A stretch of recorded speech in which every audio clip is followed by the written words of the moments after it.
Olá, pensadores digitais. Bem-vindos a mais um vídeo do nosso canal.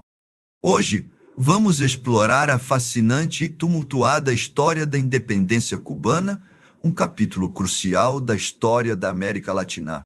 Vamos mergulhar na jornada de luta e resistência que levou Cuba a se tornar uma nação independente. A história de Cuba começa com o projeto marítimo mercantil espanhol, quando no ano de 1492, Cristóvão Colombo chegou a essa região da América Central, acreditando ter alcançado uma pequena ilha do continente.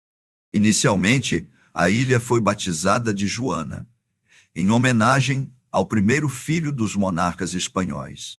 Com o tempo, Cuba se tornou um dos primeiros passos no processo de colonização hispânica que se espalharia por todo o continente. A colonização de Cuba se deu através da formação de grandes monoculturas de açúcar e tabaco. Inicialmente, os colonizadores utilizaram a mão de obra escrava das populações indígenas. Contudo, após a extinção dessas populações, os escravos trazidos da costa africana passaram a ser explorados. No século XVIII, as primeiras movimentações em direção à independência de Cuba começaram a surgir. No início daquele século, a elevação abrupta dos preços do tabaco no mercado internacional despertou a cobiça da administração espanhola lá. Em 1716, os espanhóis impuseram uma lei que definia o monopólio da metrópole sobre a comercialização do tabaco. Insatisfeitos, os plantadores de tabaco, conhecidos como vegueiros, lideraram um movimento rebelde chamado Insurreição dos Vegueiros. No século seguinte, a agitação provocada pelos movimentos de independência na América motivou a formação de movimentos que também lutaram pela autonomia cubana. Contudo, a repressão das autoridades locais conseguiu abafar diversas tentativas de rebelião, algumas delas organizadas no exterior.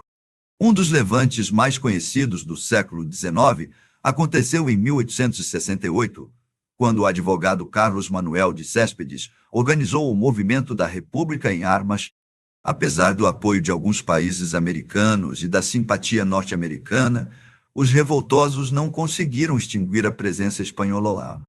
Ao longo de uma década, a chamada Guerra dos 10 Anos mostrou o forte interesse espanhol em manter Cuba sob seu controle.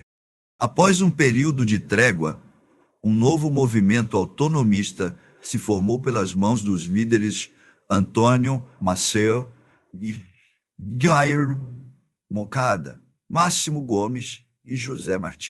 Nesse novo confronto, os líderes promoveram a invasão de uma grande faixa do litoral cubano e depois disseminaram a formação de pequenas guerrilhas responsáveis por ocupar pontos estratégicos. Em resposta, os espanhóis reprimiram o movimento com a reconcentração, ação que isolava as famílias camponesas em campos de concentração. A repressão espanhola teve consequências desastrosas, resultando na morte de milhares de pessoas inocentes.